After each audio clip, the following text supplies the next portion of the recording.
Welcome to today's edition of Daytime Dialogues. It's my pleasure and honor to welcome today Rabbi Micha Odenheimer from Israel. Rabbi Odenheimer is the founder and also really the head of an organization that does some extraordinary and unusual work for our community, an organization called Tevel B'Tzedek, which means the world with justice, that works together with impoverished populations in Africa, in Zambia, and other locations to help them be able to help themselves. And so it's a pleasure to welcome Rabbi Odenheimer. Thank you very much for joining me. Thank you very much. Thanks for having me. So let me just jump into it. You are a Musmach of Rav Moshe Feinstein, and you're working in a place where you normally would not assume a person who had that yeshiva background would be doing that space. What brought you into this idea of working from Israel with African communities? Well, I'm not also probably a typical Musmach of Rav Moshe. I grew up modern Orthodox. I had periods in and out of very strong interest in more yeshivish type of learning, but I also went to, I graduated from university. I went to Yale University, and I was, let's just say I was not an ordinary Musmach of Moshe. When I came to Israel, I moved to Israel in 1988. And I started to write because I always wanted to, I was sort of like an incidental musmach. I wanted to learn, and I heard there was an opportunity to learn with Rav Moshe, and it was wonderful. But I never really wanted to be a congregational rabbi. And when I moved to Israel, I started to write as a journalist. And somebody tipped me off in the summer of 1990 that the entire remaining community of Ethiopian Jews, we call the Beta Israel, what they call themselves, had moved down to Addis Ababa because there was a hope that they could immigrate to Israel. Ethiopia and Israel had started to have diplomatic relations again after the Soviet bloc fell. So I sent myself there as a journalist, and I got very involved in Ethiopia, in the Jews, in the story of the immigration. It took about a year until finally Operation Solomon happened. And in Operation Solomon, I found myself with a dilemma, because what had happened was that the rebels who had been fighting Mengistu, the communist dictator, had surrounded the capital. And that's when the airlift took place to sort of rescue the Jews from what would happen. We didn't know what would happen when the rebels came in. And I had to decide, do I go back with the last plane and say I'm covering the Jews and that's it? And that I came for them, I love them, and I want to see what's going to happen when they come back to Israel? Or do I care also about Ethiopia? And I decided to stay. And from then on, part of what I did was to cover crises in used to be called the Third World. Now it's called the Global South. I was writing for the Jerusalem Report, for Haaretz, different once in a while for the Washington Post. And I got very interested in what was happening to the poorest populations in the world at a time when the global economy was sort of spreading its wings. It was a moment when communism had fallen, and it seemed like there was going to be a unipolar world, and capitalism was, sort of spreading all over the world. And what was happening to the poorest people in all these countries, which many times was a majority. And then I began to think about it from a Jewish point of view, like, what is our responsibility? Now that we're not just a weak and vulnerable community, we're also vulnerable, but we're also strong. And I began to think about it from a Torah point of view. What should an economy be like, and what should happen to poor people? And that's what. Then eventually, I took my family to India for 2.5 months. My wife and my kids, they were then, I think, 16, 12, and 11. And I saw how many Israelis there were in India. I don't know if your audience knows about this, but there's this sort of a custom of Israelis after the army to travel either in India or South America. And that's what sparked my idea to, sort of go a little deeper with this and to try and connect Judaism, Israel, and the questions of global poverty. It's fascinating. I was reading on your website, and I'm sure it's already old news, but it had that you've worked with over 1,500 young people in Nepal, Zambia, Haiti, and Burundi. 800 people you worked as agro entrepreneurs, and the numbers keep on going and going in this list of accomplishments of Tevel B'Tzedek. So you've had an extraordinary impact. The needs are so large, but you've had that impact. What's been the reception to Tevel B'Tzedek in Israel with people when you are at home and you approach them to get involved? Do they say, great idea, but we got a lot of problems here? Or do they say, let's get involved? So that's what I call the Aniei Ircha Kodmim, sort of objection. Aniei Ircha Kodmim is a concept from the Talmud that says that the poor of your city come first. And so people use it to say, why are you helping the people in Nepal or in Zambia, or you should be helping here. And it's interesting because the right-wing people say you should be helping Jews. Why aren't you helping Jews? And then there are left-wing people and they say, why aren't you helping the Palestinians? So I would get it from both sides. And my answer to that was, first of all, that Aniei Orcha Kodmim, the poor of your city come first, is really a concept. It really only means, if you look at all the interpretations of it from the commentators over the years, it's only when everything else is equal. It's not when somebody from your city, needs enrichment after school, which could be very, very important, but someone else is starving of hunger. That's not, the poor of your city comes first. It's only when both people are standing in line, they're both hungry to the same degree, then you have a greater responsibility to those people that are part of your community, because you're more responsible for what happens in your community. But there are degrees of poverty in the global South, in South Asia and in sub-Saharan Africa that are simply unheard of in Israel. That's number one. The first thing that I would say. The second thing I would say is that I believe that to do this kind of work really strengthens Israel, because it shows Israel in a different light, and it brings a different side of Israel. And that on the one hand, and when you're working in an environment where there are many, many other kinds of organizations and government and so on and so forth, and UN, so to have an Israeli group working there can be very, very, very, very powerful. Just to give one example, when we were working in Haiti, so the refugee camp we were working in after the earthquake, we're not really a disaster relief organization, but it's a couple of times happened that we had to deal with disasters. And the actor Sean Penn, I don't know if you've heard of him, but he's a famous actor. He was very involved there. And he was a very left-wing guy at the time. He'd met with the president of Venezuela, I forgot his name, who was very, very left and anti-Israel. And he came away from seeing our volunteers with a completely different view of what Israelis are.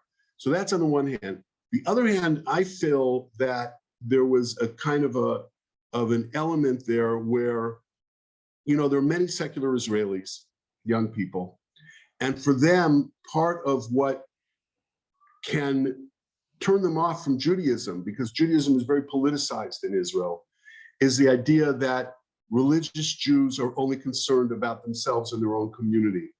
And maybe even more broadly, okay, they might be concerned with Jews in general.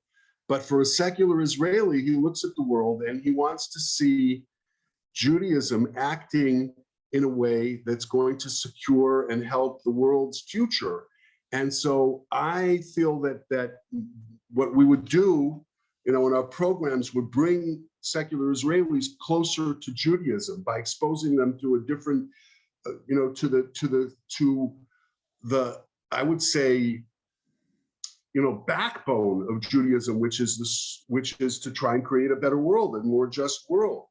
And we would do it at the same time. We would do Shabbat together. We'd do, the Chagim together. We would learn Torah together. So in that way, those are some of the different ways that I would deal with that question of why are you doing this? So how many people do you have on the ground in Zambia or any of the other southern countries? So now it's an interesting period because what happened is that during COVID, we really shrunk.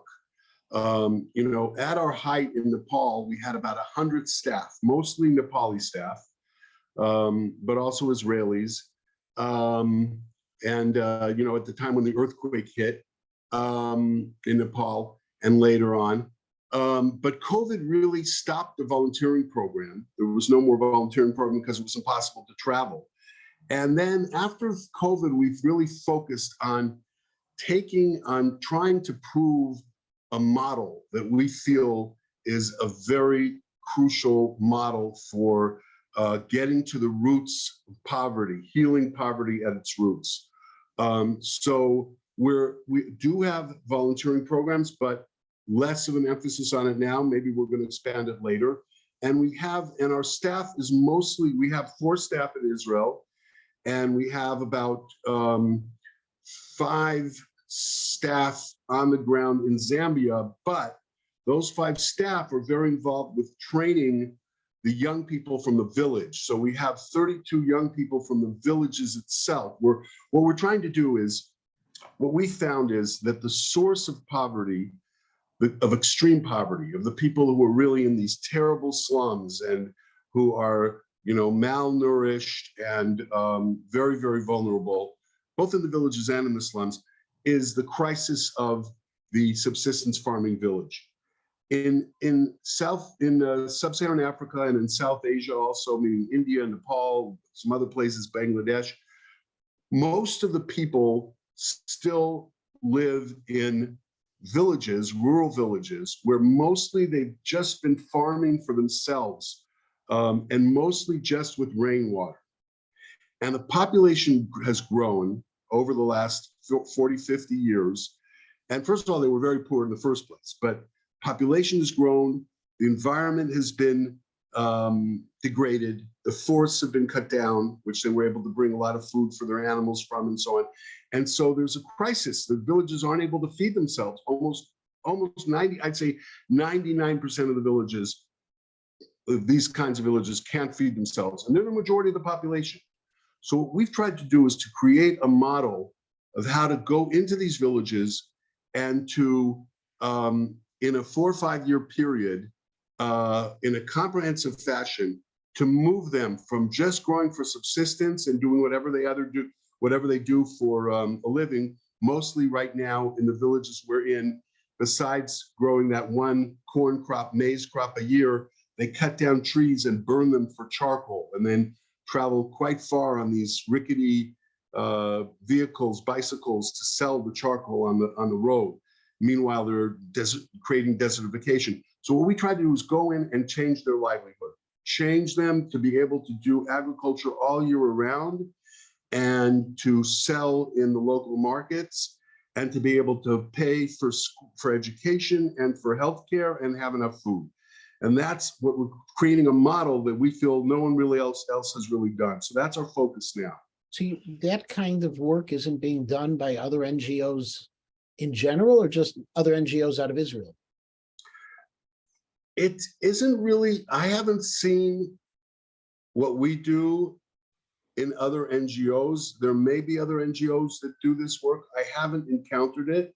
And I think that it seems like the most simple thing in the world, which is to take the young adults, 18 to 28, and to put them into a program, a full-time program for at least 2 years, in which they become the new leadership and they can spread the new techniques and new ideas. And at the same time, we work on infrastructure, we work on all kinds of things in the village, but these are our main change makers. I haven't seen other organizations really use this method. And I feel that it does come from, sort of the Israeli emphasis on community and on teamwork, and the Jewish emphasis on community. So I see many organizations that will do one thing. They'll say, okay, we're going to bring water to the village. And it's great to bring water, although mostly it's enough for drinking, but not enough for agriculture. But if you have the water and you don't have the inputs, the seeds, the fertilizers, or you have the water and the fertilizers, but you don't have the financial literacy to really know how to create, to do agriculture in a way that's going to make money. Or you have that, but you don't have the community institutions, so you'll be able to bring everything together to market and really make it worthwhile. So it's not going to work. And so I haven't found that many organizations that have this kind of comprehensive approach. I'm not saying they don't exist, they might, but I haven't encountered them. So you've done all of this extraordinary things. You're based in Israel.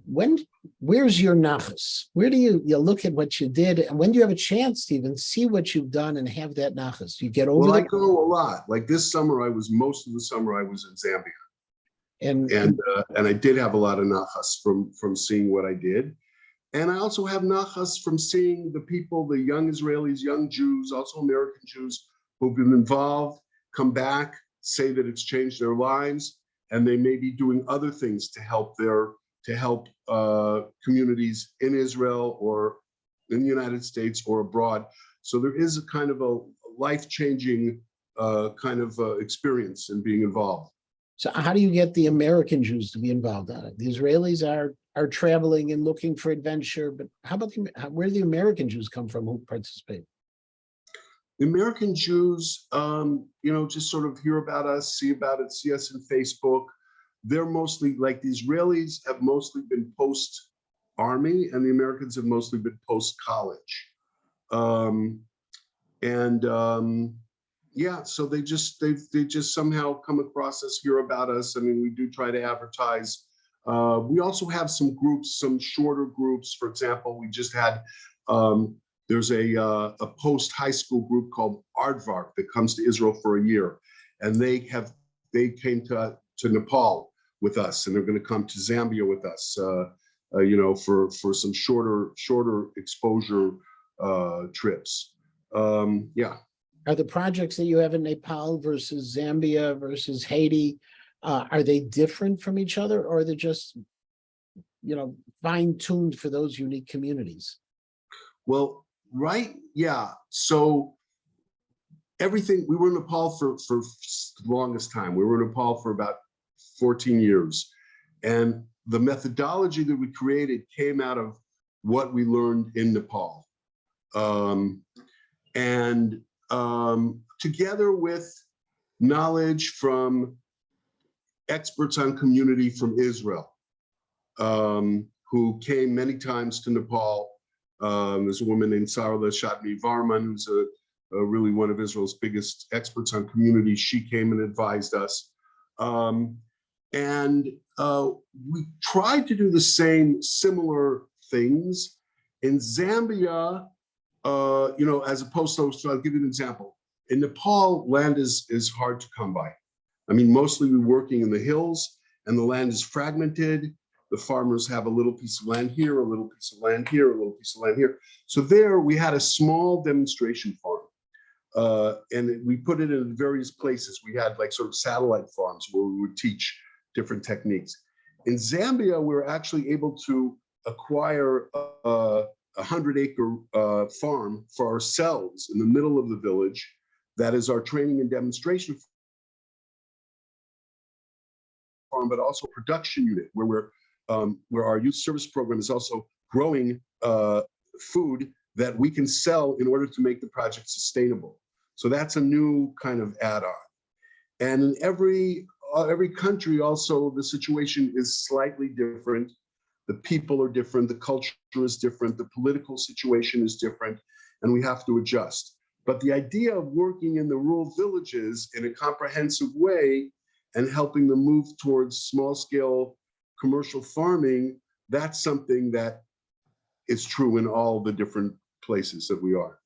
If you were looking forward a couple of years, where do you think you'll be? A different country, a different place, or just continuing with what you're doing now? What really our ambition now is to try and get this methodology known and to expand it, to show that it's replicable, to this idea of working with the young people from the village, which seems like a no-brainer, and these young people are either a big problem because if they don't really have hope and they don't really know what to do and they're not really educated enough to work in the city except at very menial jobs, they can become embittered, they can become drug users, different things that can happen to them. But on the other hand, if you train them and give them hope and they become, the greatest light for everybody. So we're hoping that we can show in what we're doing now, that this kind of methodology is replicable and can be used in many different villages. And we would like to also kind of establish a kind of institute for teaching this methodology. Is this the kind of thing that just spreads by word of mouth? Is there some kind of way you can tell other people, hey, this works, try it? Yeah, well, we just had, the Israeli government just donated a greenhouse for our farm. And then it wasn't much money. It was about a few $1,000, but the Israelis know how to really help with just a little bit of money. So we made this greenhouse, and the Israeli ambassador created an event for inaugurating it. And so we were able to invite some of the top officials of the government, and they were able to see what we're doing. I mean, it's about an hour and a half rough ride from the capital, but they made it. And at the same time, we also were able to bring the head of a UN agency called the International Fund for Agricultural Development to see what we're doing. And, and they were impressed. And that's the way, that to me is the best way, is to get people to come and to see and to talk to the young people and really be able to see what we're doing. And when we normally hear about the UN nowadays, it's not in a positive light. Unfortunately, relationships with Israel are up and down and all of the other challenges. Is the UN, when they see something like this, will they give us credit? Will they say this is a Israeli project, a Jewish project? Wow. One of the things that is nice about working in Africa is that a lot of people in sub-Saharan Africa really have love and admiration for Israel. And so the head of this organization in Zambia is a Zambian. The head of this UN organization is a Zambian. So before he's a part of the UN, he's a Zambian.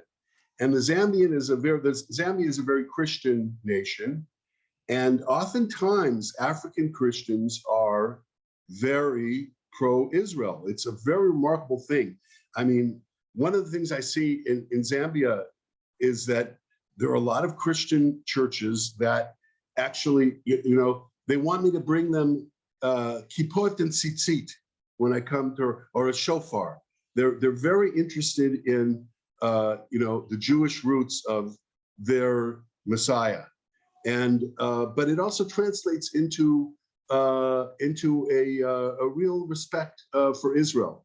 So for us in Zambia, maybe a little less in Nepal, but not totally, also somewhat like this. Israel has a great reputation. Everything to do with international development, Israel has a very good reputation in terms of agriculture, in terms of energy. So it's not, there's all this, so you get to see a different picture. I feel that the, sort of anti-Israel, anti-Semitic kind of thing that we hear about so much and that infects the UN is mostly a European and American thing. And it's not so much a developing world phenomenon. And if people want to get involved, people want to find out more beyond visiting the website, which is pretty easy to find, Tevel B'Tzedek, are there offices in the United States? Are there ways to contact people, or is it just email and find the website? Yeah, I think just to email and get on our mailing list. And I'm coming to the United States in the end of October. So if anyone wants to invite me to come to speak or to meet, I'm very happy to do that. And I come quite often to the US, a couple of times a year. And we're also always available if anyone comes to Israel. And yeah, I'd love to give, our email is, I'd like to be in touch with people, sure. And in terms of support of Tevel B'Tzedek, is the support more from the Israeli government providing subsidy? Is it more all individual contributions? How does it work? Individual contributions, foundations, mostly Jewish foundations. We're now trying to break into this international development, like this UN. We can apply. We're going to apply in January, but we couldn't. That's when they said we should apply.